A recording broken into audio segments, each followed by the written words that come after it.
अगर उनको संभाल सकते तो उन्होंने क्यों बुलाया उनको? ना बुलाते यार, क्यों बुलाया उनको? देखिए एक बंदा KPK में नहीं पकड़ा गया, उन्होंने अवाम ने उनका साथ दिया और इधर आके उन्होंने पंजाब में एक मेहमान को उन्होंने अपने हाथों से ऐसे मिठाई की वो टोकरी पकड़ा दी है इनको पुलिस वालों को। वो देखे ये लेकिन कोई बड़ा वुकला नहीं निकला, सिर्फ ये मोहतरमा खड़ी रही है, कोई बड़ा लॉयर नहीं निकला जो इंसाफ और कानून की बालादस्ती के लिए बातें करते हैं, दिन भर प्रेस कॉन्फ्रेंस करते हैं, लेकिन उसमें कोई नहीं निकला। ILF के सदर से ILF का कोई छोड़े, आप कानून और आइन की बालादस्ती करें। हम तो कोर्ट से निकल रहे हैं तो कानून तो देखे ना, कानून ही नहीं है, कानून की तो हमायत करें ना। बेशक ILF है नहीं है, कानून तो है ना सर, कानून तो है ना, कानून के लिए तो आप आवाज देना।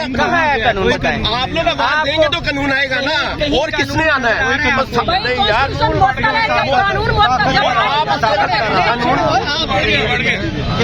कानून तो बढ़ गया है, लेकिन ये कानून के लिए निकले तो सही ना। आप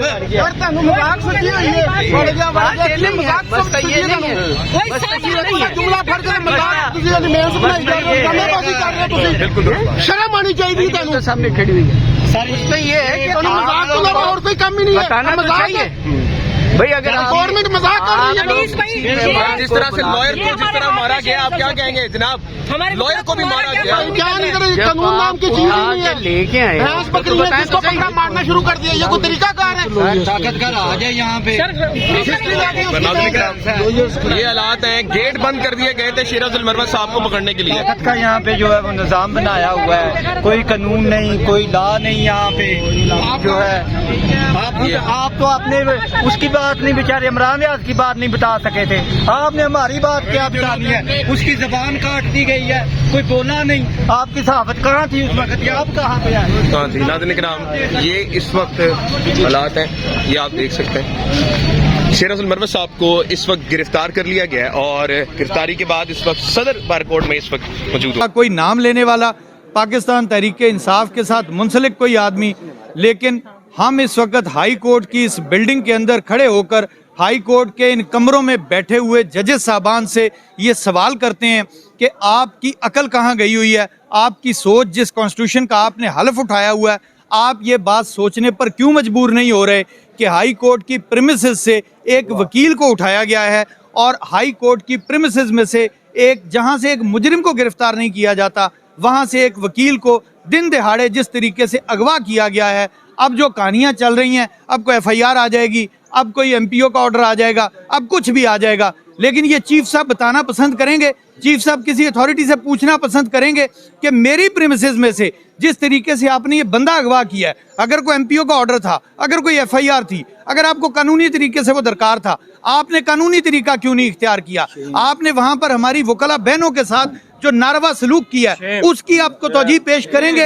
आपने जो वकला के ऊपर गाड़ियां चढ़ाई हैं, आप उसकी को तौजीह पर पेश करेंगे।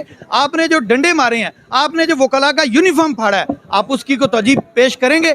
चीफ साहब पूछेंगे, क्या honourable chief justice of Pakistan Qazi Faez Isa साहब पूछेंगे IG पंजाब से कि आपने एक वकील को गिरफ्तार करना था, आपको एक वकील चाहिए था, तो उसके लिए आपको ये रवैया अख्तियार करने की जरूरत क्यों पड़ी?